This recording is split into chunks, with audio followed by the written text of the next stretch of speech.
So good morning, everyone. My name is Elyssa Serrilli, and I am going to be presenting with my good friend Matthew Holsinger.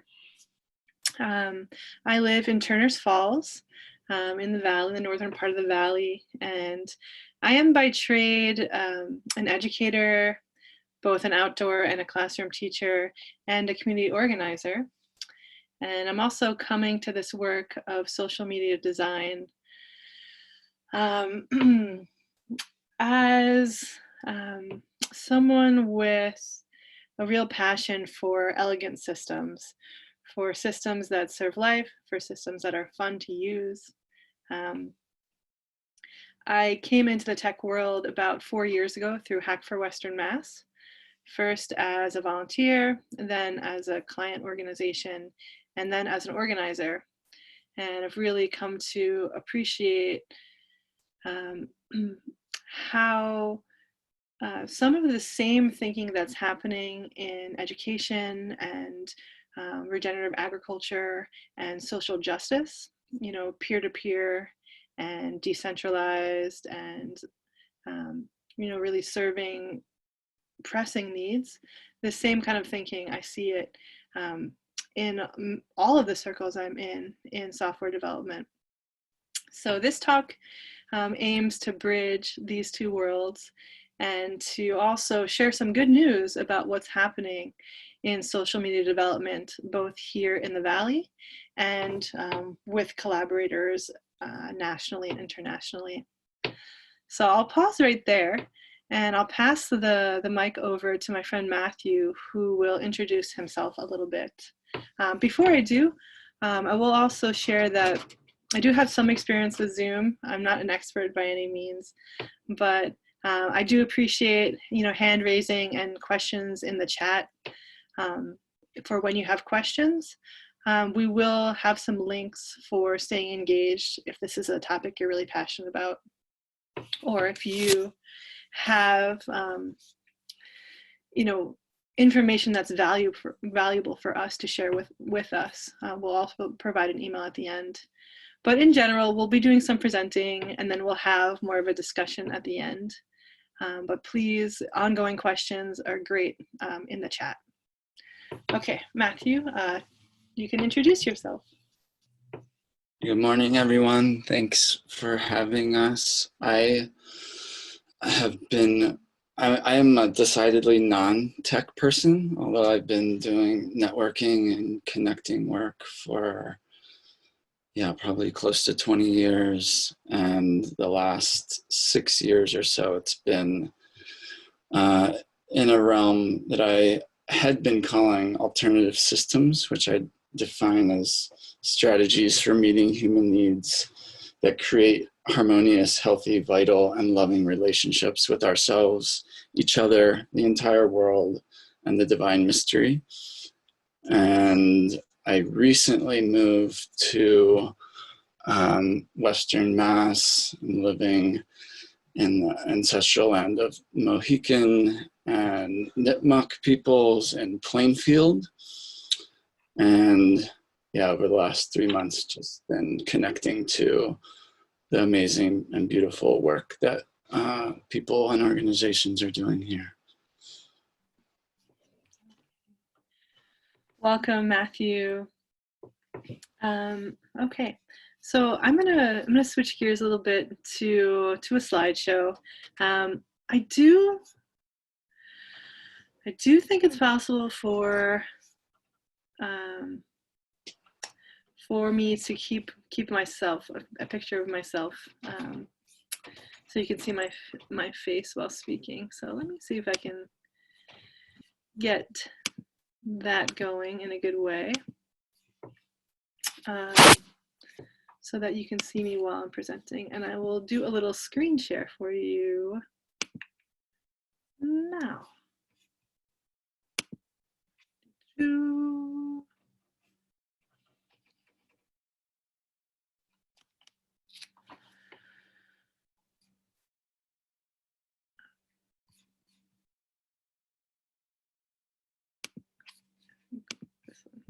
Okay. All right. Go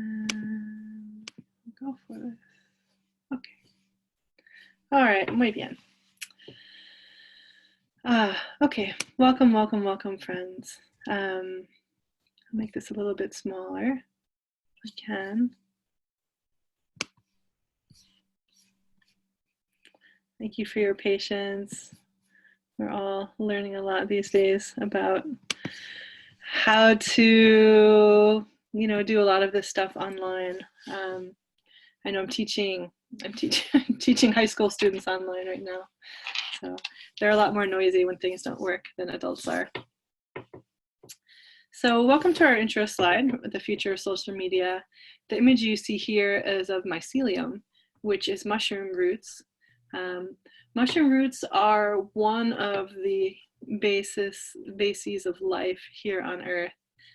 It's really hard to pull out just one, but there are some that are both universal and really pivotal in ecosystems.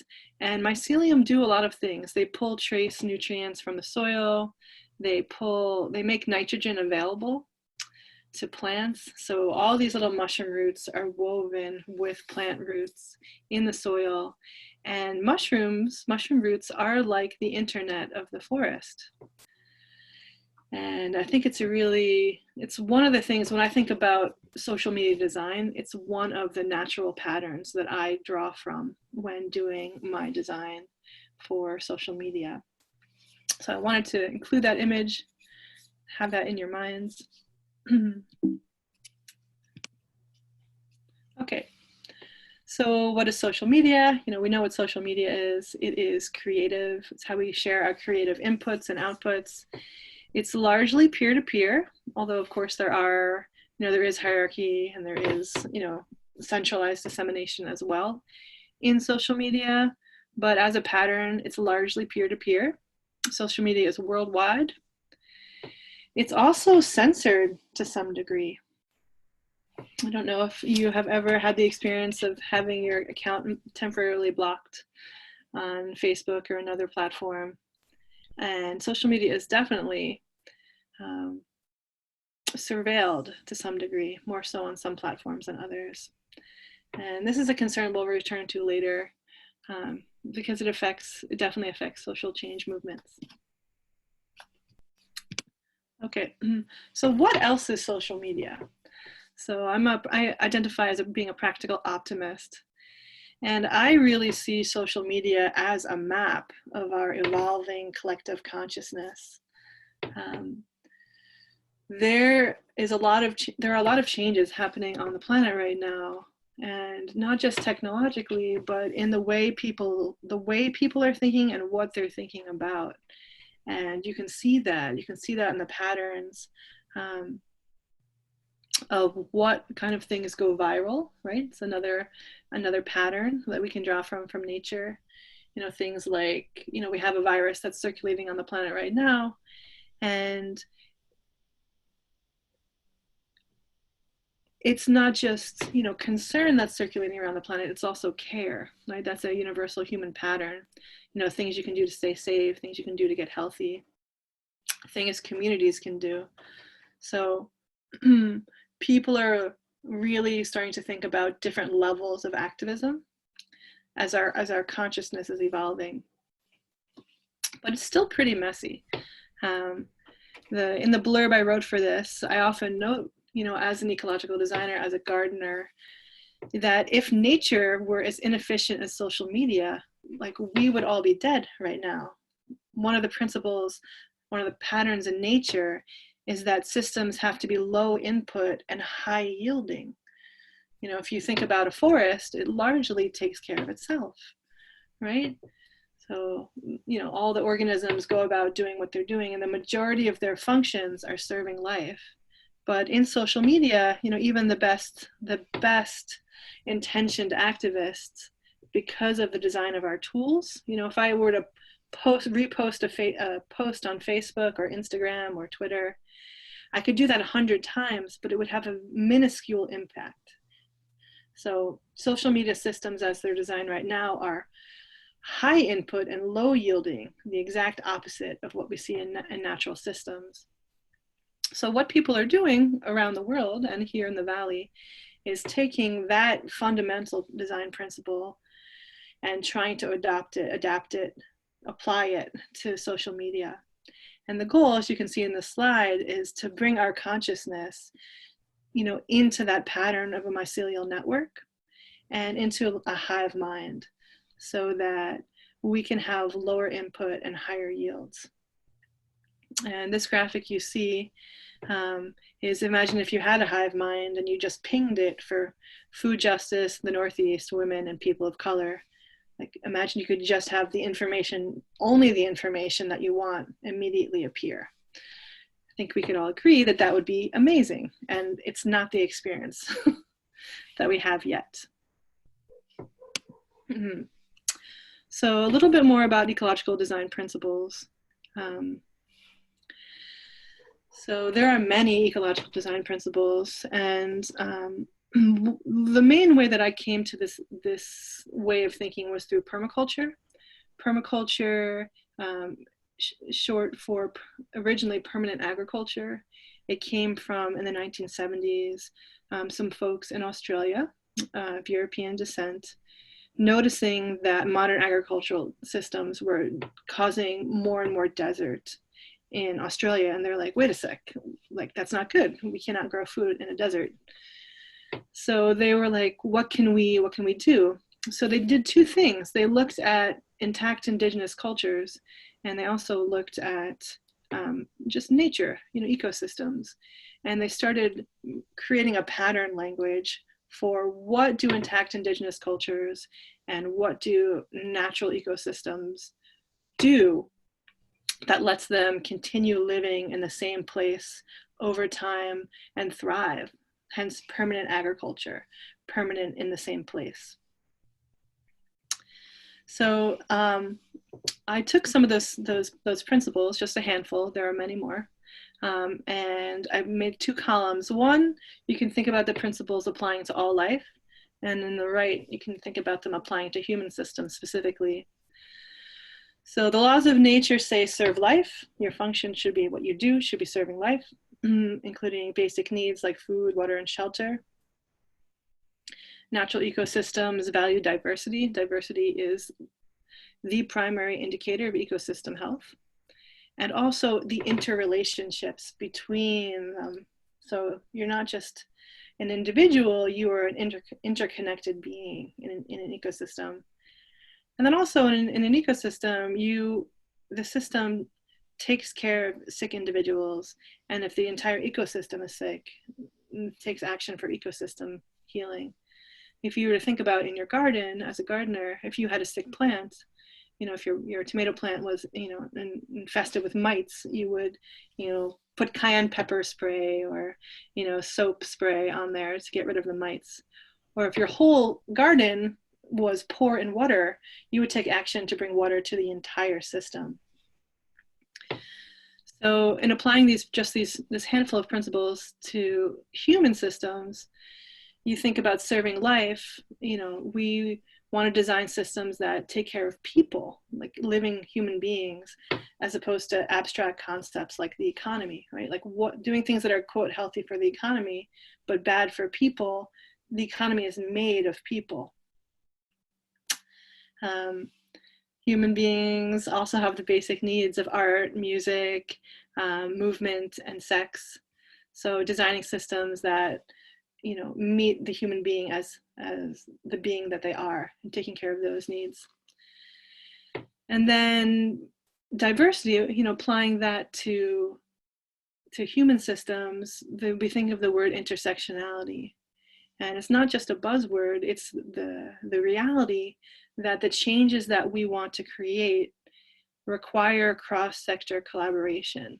Some of the big changes, like, reducing climate changing greenhouse gases, you can't make those changes without participation of every sector of society. Same thing with social justice. And there are many, many more principles. If you look up ecological or permaculture design principles, you can find more of these and play with them at home. So just imagine, one of the other principles in, in nature is that the problem is the solution, right? So just imagine that, so we're designing a social media system that uses ecological design principles. We're applying that principle of connection, interconnection. So technology, we usually think about it as separating people. If you have children at home, think of them on their screen time and they're alone, right? They're in their little bubble. But what if these screens were connecting? So imagining a social media platform where, yes, you're using your cell phone to access it, but all your kids, they're putting their phones together and each screen is holding a different aspect of the display. This is in the works. So we'd like to give a little bit of an overview of what's happening in the movement of movements of social media design based on ecological principles, social justice, and peer-to-peer decentralized operations and decision-making, because there's some really cool stuff happening out there. So I will pause from the slideshow for a moment and I'll just give a little walkthrough of some of the platforms that I'm excited about. So one of them is a group I've been collaborating with, and they're based in the Bay Area of California. Like a lot of fun, kind of eco-groovy tech things are happening, and they're called the Cross Pollinators. And their idea was to facilitate different intersectional collaboration, so different groups getting to know who they are, and also having one place for a shared events calendar.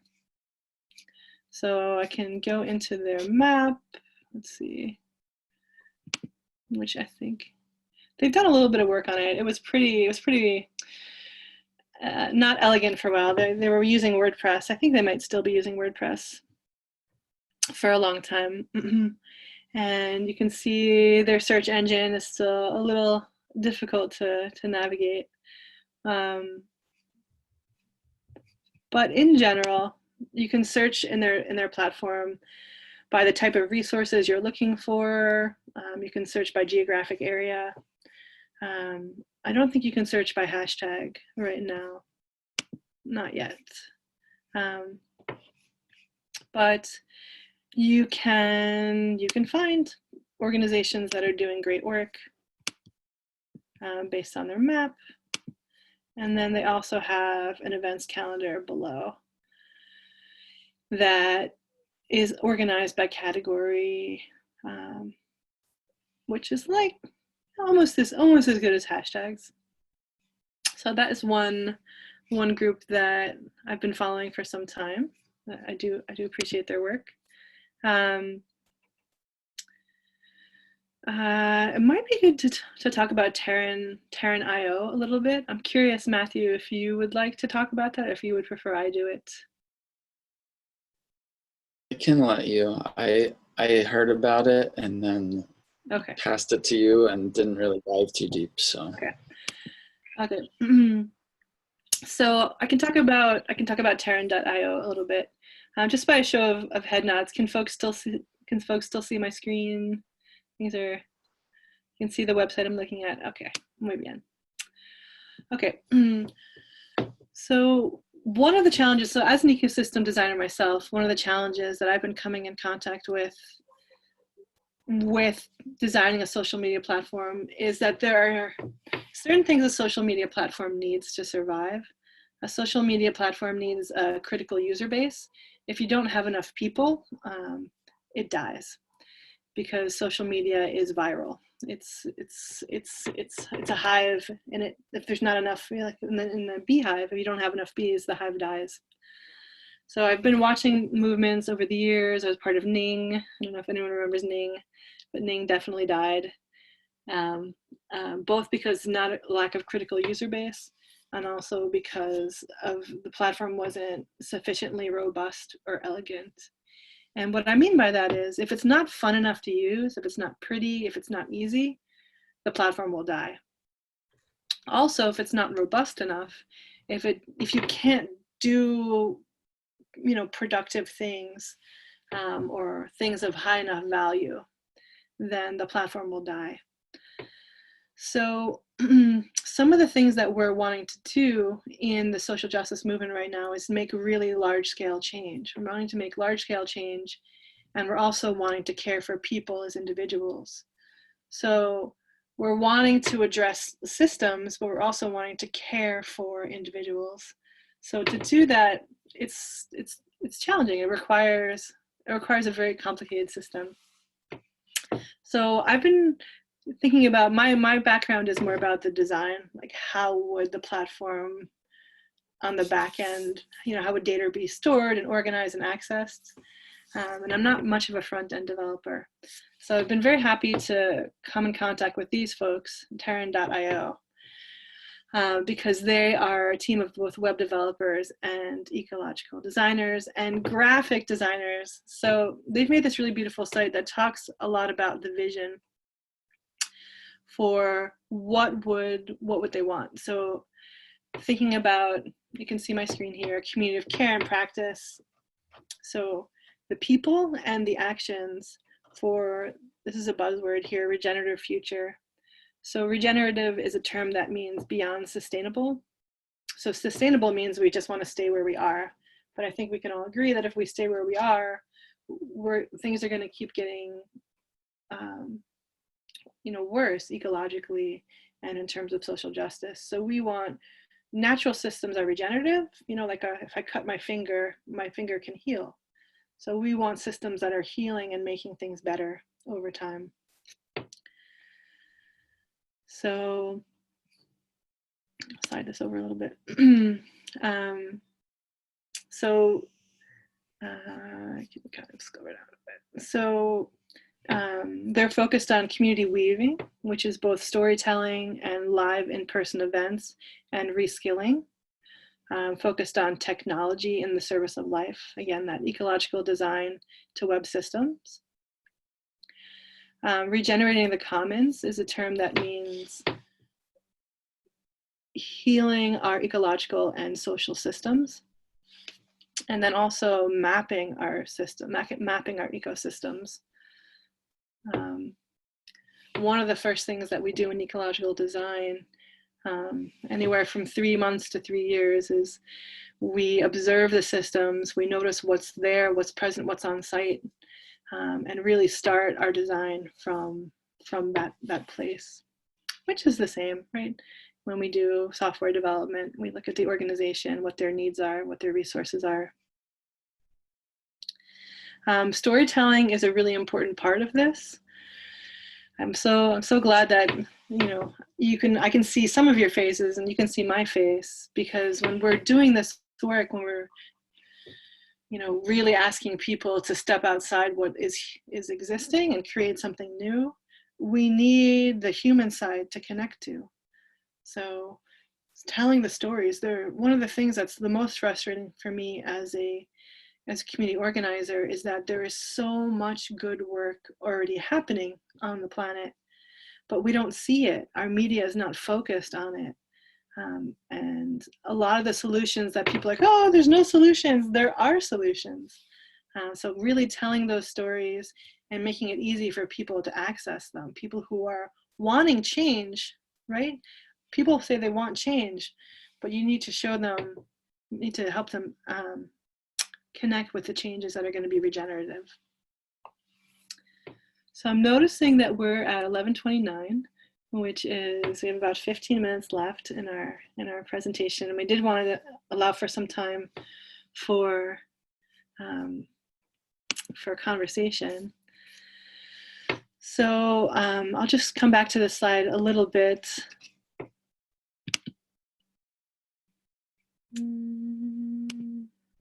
Okay.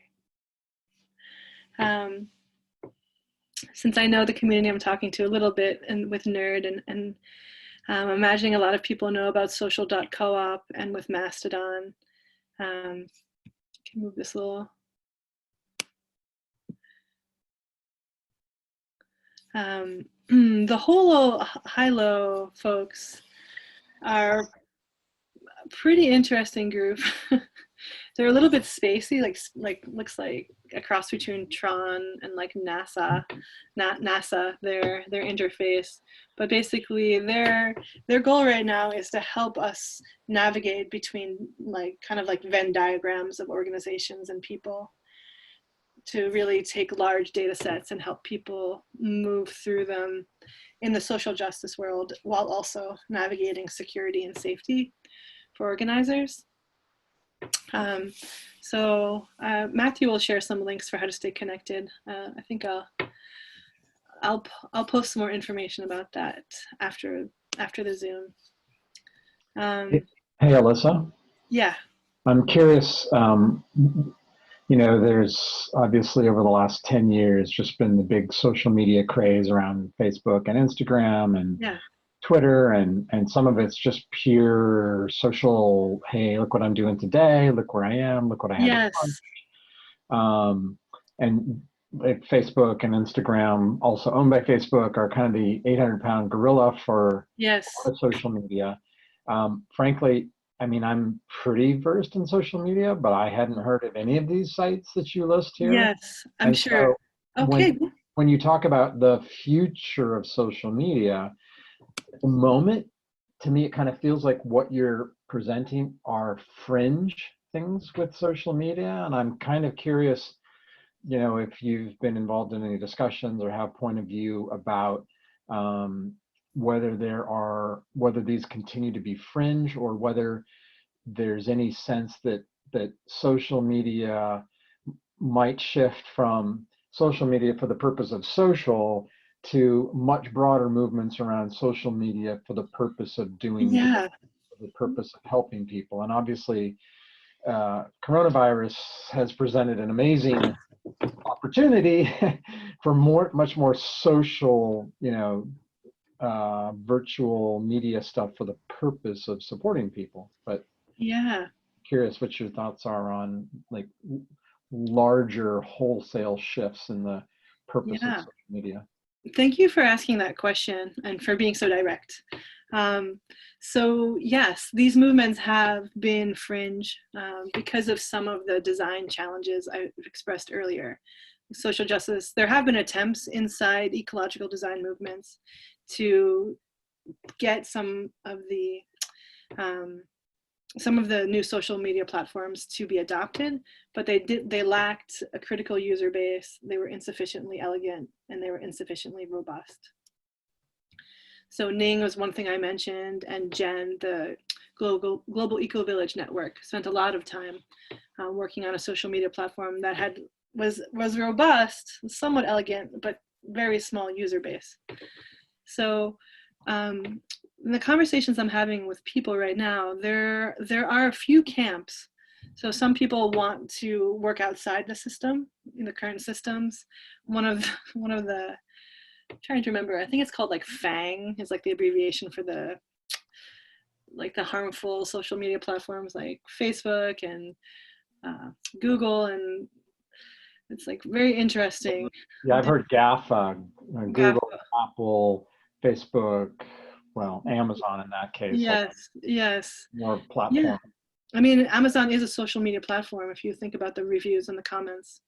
It really is. Yeah, very powerful because of the money involved. Yes. Yes, that's the other design parameter. So one of the reasons why I was excited to present at NERD is because I know that there are people in the tech movement here, most people at NERD are from here in the Valley, who are also thinking about these things. It's like, we know that,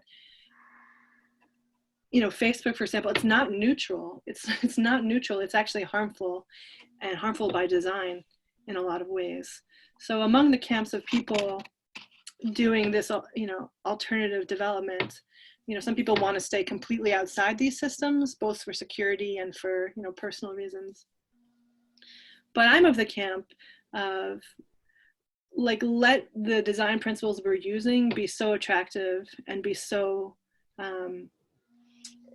well loved and well used, that let Facebook adopt these principles. I mean, that would be a wonderful end game for me. In terms of how fringe are these? I think on the order of tens of thousands of users and hundreds of thousands of users. So fringe in some ways, but also not fringe in other ways. And I think as the intersectionality in this work continues, as we get more graphic designers, as we grow, we are working with some teams of web developers, but they're like, we need the budget to build out what you've designed. So as we start, building all the pieces of the team, that's when I think these things will start jumping in levels. Like I don't think we'll see, like gradual growth. I think we'll start seeing, like rapid growth. There is also something I'll share, not necessarily from ecological design specifically, but in related movement, my work with the Native American community, doing social justice here in the Valley and education, remind me often that it's a very white, culturally white energy to always be in the energy of urgency and rushing, which is, as someone I grew up in New Jersey doing ecological design for 10 years of my career, I do feel a lot of urgency towards ecological restoration.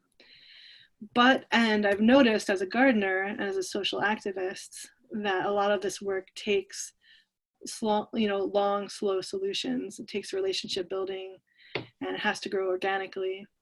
So I'm hoping that, the past many years of this relationship building among these groups that I've talked about, which are not just groups, they're also personal connections, that we've gotten to a place where, we can grow these fruits and really share them with people. So I'm curious if that was a specific enough answer for you, or if you would like to comment back or ask another question. Yeah, I mean, good response. It's obviously a big nut to crack, and everybody has their opinion, and some people have no opinion. So I don't know.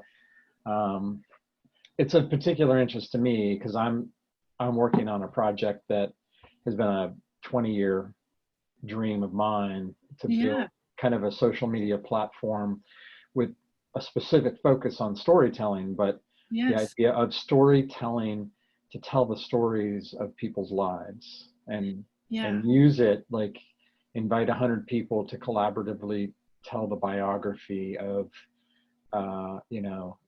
a family member at a certain milestone, like turning 40 or 50, or, when my grandmother passed away, I knew her as a certain type of person, but I know that many people knew her in so many other ways, and how amazing would it have been, and it could still be, even though she's been gone for a few years, to open up, create an album, and then invite a bunch of people to tell stories about her. And one of the things that I've been really thinking about is that a lot of social media today is very me focused. Hey, look at me. Hey, look where I am. Look at what I'm eating. Look what I'm doing. And a lot of the reports that I hear about social media causing depression among teenagers and adults is because I'm watching all the cool things you're doing. Of course, you're window dressing. You're only sharing you're mostly sharing the cool, fun stuff and not the really dirty underbelly of the way most of your day goes. And I'm thinking, gosh, I didn't go there. I've never taken a vacation. And I get depressed because I don't think my life is as cool and fun as yours. And if social media could turn upside down to where the purpose of social media isn't about me, it's about whether it's celebrating the life of an individual and holding them up, or it's preserving the rainforest, or preserving the the little forest down the street kind of thing, and it's not about me, but it's about someone or something else, then we've all heard the story that, like, one of the best ways for people to feel purpose in their life and to feel motivation is to support a cause that's outside themselves. And I'm curious to see when and how more social media movement becomes about others than about Yeah. yourself. Well, I'd love to stay connected after this call. The email we'll share at the end is thrival.on.earth. So feel free to send me a message. I'd love to hear more about your design, because you're hitting on a pattern of that. You said it's not about me, it's about we, right? It's about the connection. And the more connections we have between individuals and between movements and between ideas, that's when we start to get a more robust system, a more healthy system. And the idea that you're talking about, this is another thing I love, from being in this conversation. I've been in this conversation now for 9 years about social media development trends in regenerative design, is that many people have had an idea similar to you, including me, including other people that I've talked with. So what we're working on right now is connecting the people that have these similar ideas, so that we can actually make the system. Because I think it would be so amazing, because sharing the story, it's what makes people change, right? It's what makes people change the way they act in their lives and how they relate to people, is hearing someone's story. That's more than facts, more than being pressured or told to do something. It's hearing a story that moves you. So I hope you stay connected. Great. So the last slide I'll share of content, a little bit more about social media design, of how I think social media can really help us change communities, change culture, is getting out of the linear. So in a Facebook feed, you have, little blockets of information. In a linear feed, they're not connected. But imagine if, when you got on to a social media platform, there was an app that could immediately connect you to things like research and assessment, fact checking, who's taking action on it, how can I build capacity for my organization, where's the funding, or as an individual, where's the training that I can get, who's with me, who is near me or in my sector doing this work that I can connect with. And then being able to share that to the media, and keeping that going around and around and around, in a cycle of movement and action, instead of, this would really increase, as I talked about earlier, it would let people have their inputs have a higher yield. So I'm going to let Matthew speak at the end, because he's going to talk about some ways to be involved locally here in the Valley. And Matthew, would you like me to turn off my screen share? No, you can keep it up, and I will just say a little bit, because we're running out of time. When I came into the area, I was looking at, who's doing this work around creating strategies for meeting human needs that are regenerative and that are creating healthy relationships. And I just started compiling them. And so what emerged right now is just a spreadsheet of the projects I've come across, and it's a wide spectrum, from social justice to regenerative agriculture to natural building to dance and creativity and all these different things that we have needs for as humans. And then my second question is kind of about, how do we actually make meaningful connections between these to create a network that would create a living regenerative economy for healing, which would include return economy, reparations for Black and Indigenous and people of color, resource sharing, mutual aid, gift economy. And also, how can we make it accessible? How can we center those with the most need, so that we make it, like Elyssa's quote, we're only as strong as the weakest one of us. And also, how do we honor and value diversity? And then how do we build those deep, resilient relationships that make it more than just a dead document, and create, and so that it is a valuable resource. And if you'll switch to the next slide, I think also, Laura, in response to your question, I think there's more and more need, and especially with the coronavirus, there are emerging mutual aid networks all over. There's a Western Mass Community Mutual Aid that set up spreadsheet for people to get help, and there's a Slack organizing thing, and there's neighborhood pods and resource lists. Another thing I connected to recently through Elyssa was a local collaborative that's part of the Regenerative Communities Network, and connected with some other folks that have been doing this mapping work. And we also have a few other links down at the bottom here of different local networks that are working towards regeneration. I will also, I've shared in the chat my contact, as well as another link to the spreadsheet that I've created, which, you know, is open and editable, and people can add to that. I just want to see it, you know, used rather than just be a dead document. So yeah, feel free to contact me, and maybe, Elyssa, we can put a link to the slideshow also, so those other links will be available for folks. Yeah.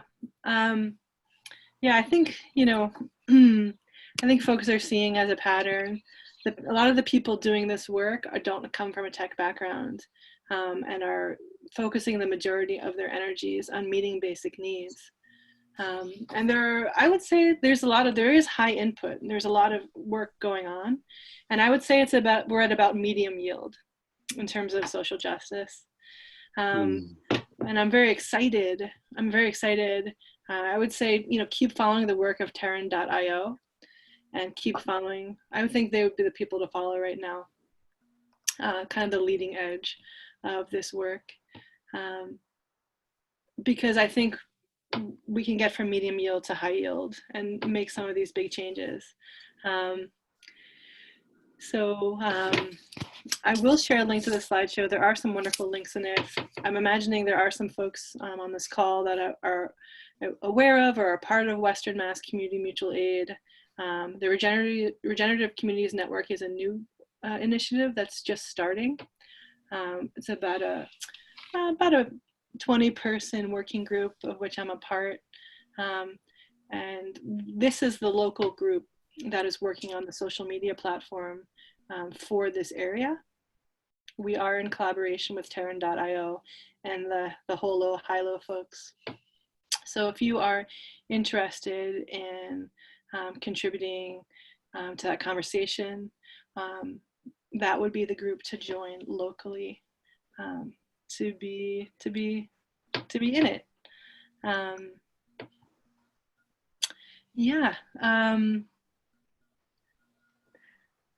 We are a little bit over time. I think the next session starts at 12. So if there is anyone on the call who would like to ask questions, I'm very happy to stay connected for the next 10 minutes. And I will share a link to this slideshow in the chat right now, if I'm able to, which I am. Wonderful. Let's see. I also, in this law, I want to share something a mentor of mine shared with me about this crisis we're facing, and he's been talking a lot about the coming crises we're facing, and how they are actually collective initiations. And he talked about this current one as a collective initiation of Western consciousness into awareness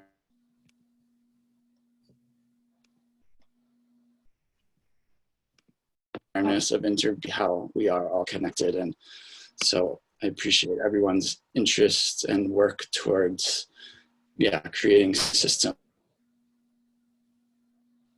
Mm, that embody that. yes, it's very interesting how different communities right now are reacting to what's happening right now with the coronavirus. It is been my experience as well that many social justice, environmental justice, and Indigenous communities are really seeing this as an opportunity for really ramping up our collective change and our individual practices. So I look forward to being in this work with in the future. I just noticed there's still people on the call, so I'm really just hanging on here in case there's people who want to say anything or if there's questions. So yes, Yeah. Well, thank you. Thank you for the time. I'm now multitasking, getting ready. I'm hosting a call. Speaking about social initiatives and social media, I'm hosting a call at noon because my youngest is at a middle school where middle schools and public schools kind of have to serve the lowest common denominator, right? So if they have kids coming from families of various means, they can't do things that, some of the kids can't participate in because they don't have a laptop or they don't have an internet connection or whatever. And so, like, I'm in Newton, which has got this awesome school system, but their idea of virtual classrooms starting next week is, we'll send you an email once or twice a week and give you some suggestions on things you might do. And we're like, really? That's your idea of a virtual classroom for, I know it's middle school and kids barely learn anything, but still, like, you can do more than that. And so yeah, definitely. I fired up a small group of parents and we've set up a Slack workspace called the V Bigelow School, Virtual Bigelow School. And we fired up a wiki workspace on PBWorks, and we built an entire curriculum plan with columns for each subjects and rows for each day, and we're throwing together a bunch of different ideas on what things we can do, and lesson plans of 3 to 5 subjects a day, and we set up a Zoom account that we're going to use to host Zoom calls for every subject. And it's like, this is not hard. It's actually pretty easy, and some things that we've been doing with Nerd today have given me some good ideas as well. Great. And it's like, why wouldn't you just do this? But they can't. I think they can't because not everybody's able to do it. So they parents I hear what you're saying. Do it. Yeah.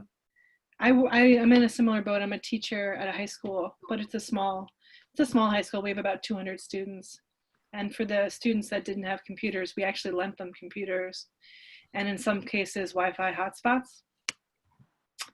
And we're doing that. We're continuing to teach, but we're one of the only schools in the area we've reduced the workload to like 2/3, 3/4. Like, we're not doing the same amount of work.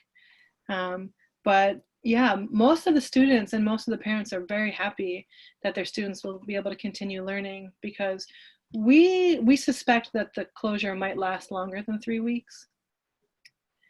And a lot of our students at high school, so the students are wanting to enter college and wanting to not, have to repeat a grade, and, also really value the community, the connection, and the structure. So, I don't think I have any. I hear what you're saying about. I think there is a good argument for the students who are able to access the internet to be able to continue their learning. And you. I also linked another project, the Community Learning Project, and it's a local community-created interactive learning for kids via Zoom. So I put a link to that in the chat as well. Oh, thank you, Matthew. Yeah, but it sounds like you're going to have some arguing to do. I can imagine there'll be a lot of pushback from the families that don't have access. You know what? if they don't have it, they can't do it. That's okay. I mean, it's not okay for them, but it's also not okay to hold back parents and kids who actually have, stable internet connection and have tech savvy skills.